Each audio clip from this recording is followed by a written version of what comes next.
What's up, y'all? I want to show y'all where we're opening our newest location. You guys can see, nice busy road. If you just keep walking this way, this direction, this is where we're opening the shop. So building permit is there, ready to go, baby.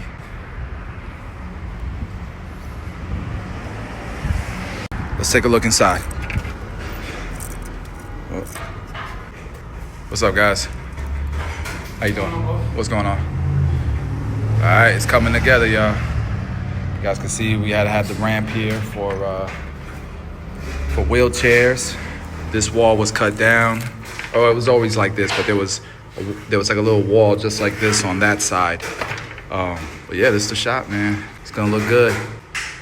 They don't know who I am. I just popped in there. We're using a general contractor, kind of like a family friend, to help us with the build out here, and he's doing the build out for all of our locations, because at this point, now that we're scaling, we have three locations opening this year.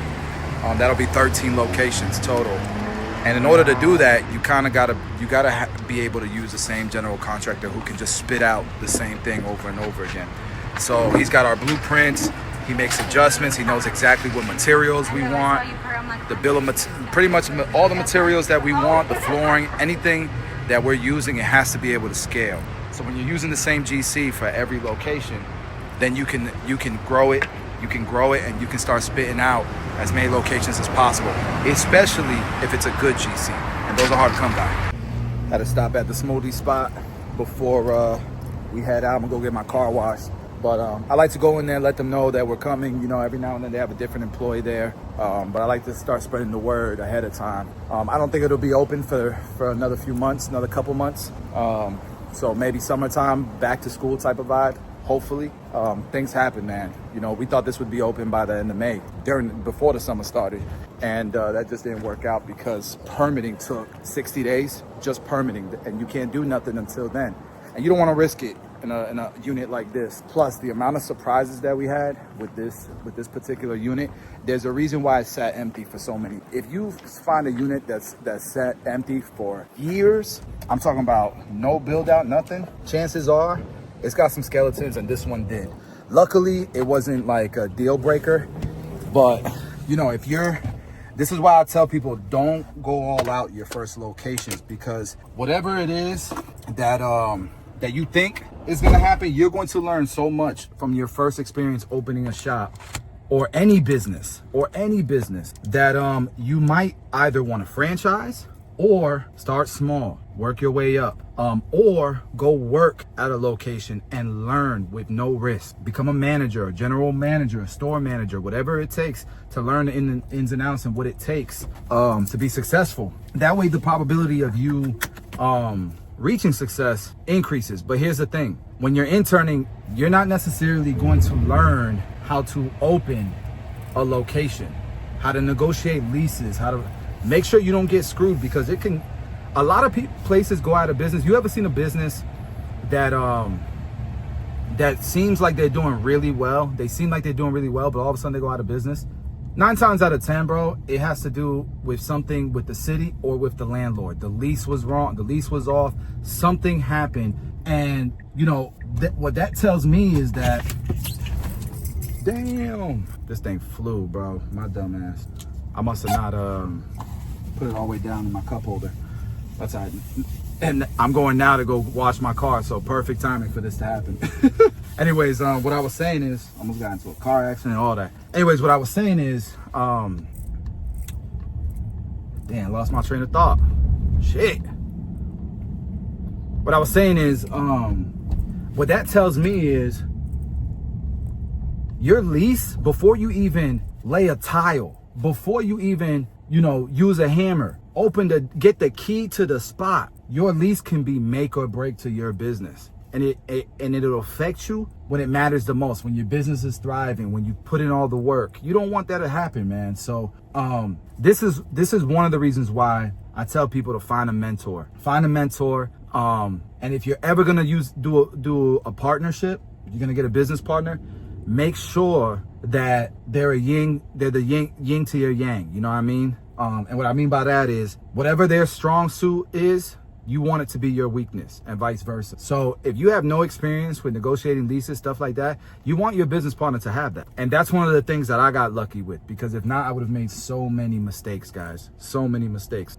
So, you know, these are the things that people tell you don't do, don't get a mentor and all these things because of their ego.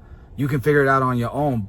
But at what cost? At what cost? You know what I mean? So with this particular location, even you know, a team that is as experienced as us, we're on our 11th location, 12th location, because we had to close a couple, 13th locations. This is our 13th barbershop we've opened, and I've helped hundreds of barbers open barbershops. And even with all my experience, there's still things that you'll miss sometimes. And it's not just on my experience. We're talking about it goes through, you know, a system. It goes through Danny, then it goes through Leo. It goes through Leo, then it goes through Danny. No, I'm sorry. It goes through Leo, then Danny, then our attorneys. Then, you know, they'll share with me what's going on, what I think. I'll give some feedback. But they don't present anything to me until there's stuff in writing. And through all of that, all those experiences, we're talking about business attorneys. We're talking about people with MBA. Leo has an MBA. We're talking about Danny, who was an executive at, you know, huge publicly traded companies. And myself, who, you know, I'm the dumbest one. And we still will make mistakes. You know what I'm saying? So don't let your pride and your ego get in the way. Get a good mentor, you know, and you probably have a customer. You probably have a client. You probably have someone in your network that has that experience. Those are the people you take out to dinner, you take out to lunch, and you pick their brain. Do it, man. I'm telling you, it's worth every resource and every penny to do this, man. And then aside from that, you know, this stuff doesn't come overnight. You know, that location is in a prime location. It's in downtown Tampa in Channelside. There aren't a lot of barbers there, a lot of barbershops in that area, because it's scary. Rents are more expensive there. It's next level. And the landlords here, they're not just letting anybody rent from them. They gotta trust you. They're gonna do background checks. They're gonna look at your bank accounts, make sure you got money, shit like that, bro. It's way beyond just your credit score. They're gonna go to some of your barbershop locations and see what kind of business you run, because these type of areas, they don't want shitty businesses in their plazas. You feel me? So, and that goes for any business. Now, I will tell you that, depending on the industry, is the likeliness also that you'll get in one of these prime locations. Chances are a smoke shop ain't gonna be allowed in there. You know what I'm saying? There is a smoke shop in this area, but it's inside a gas station. That's what a lot of times you're gonna get. And usually when people are picky, it's usually for good reason, right? In this particular location, they were picky, but there's also a reason why. Like the owner of that building, you know, this is like 3 buildings that they own in Tampa, but they own like 20 buildings in Miami. They're a huge company. So one unit being empty, it's a decimal in the grand scheme of things for them. So for us, we were willing to take the risk because we were like, you know, even if there are skeletons in the closet, you know, we were thinking, why hasn't this spot been rented? And, you know, we went in, we realized, you know, there were permitting issues. There were like, we were gonna have to spend some money in this location, but it was still worth it.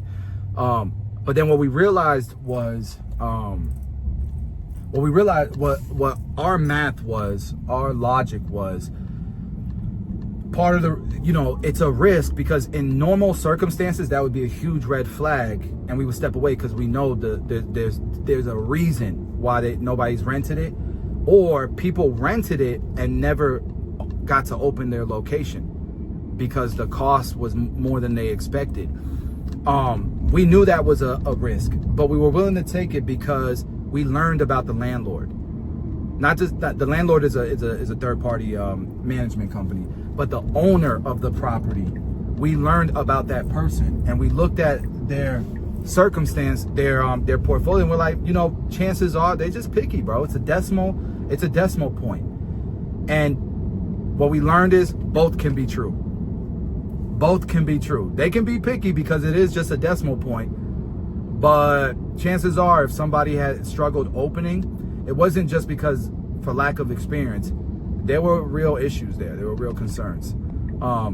Luckily, it was a balance of the two, and the cost wasn't as expensive as we thought it was. Because when we run our numbers, we always put like 10% extra for things to pop up. And luckily it wasn't like double what we thought, our investment was gonna be. Damn, look at the line for my car wash. Damn. I might have to come back. Sucks. All right. It was actually not as far as I thought. Apparently there was cars over there that was just sitting there waiting. Now, with all that being said, man, if you are a barber or you're somebody aspiring to become a barber, you want to open a shop one day and you want to leverage wisdom and you want mentorship, check out the Six-Figure Barber Mentorship. There's a link in the description below. In there, we have the courses. We have courses, a bunch of courses that'll teach you not just how to run your business behind the chair, but how to build towards opening a barbershop that scales. And we give you tools, spreadsheets. We give you your booking software. We give you tracking software. It's pretty much franchising my system. And on top of that, you get 5 calls a week with coaches that have been through my mentorship, that were taught the system, and they're available to you guys 4 to 5 times a week. And then once a week, as long as I'm available, I jump on a Q&A for an hour and a half with you guys. So if that's a program that interests you guys, lock in. And one of the things I'm thinking about doing is creating another program similar to this one, but for businesses in general. That way we can help small business owners all over the world, because look, barbershops are just one of my businesses. I own an accounting firm. I've invested in and helped scale a truck manufacturing business. I own a e-commerce product line, a brand. It's not even an e-commerce, it's a brand. We do direct to sales, but we're in mass distribution, and we're in all kinds of sales channels. So we manufacture ourselves, we've engineered and developed product ourselves. And if that's something that's interesting to you guys, I might start a program like that as well. So let me know what you guys think in the comments.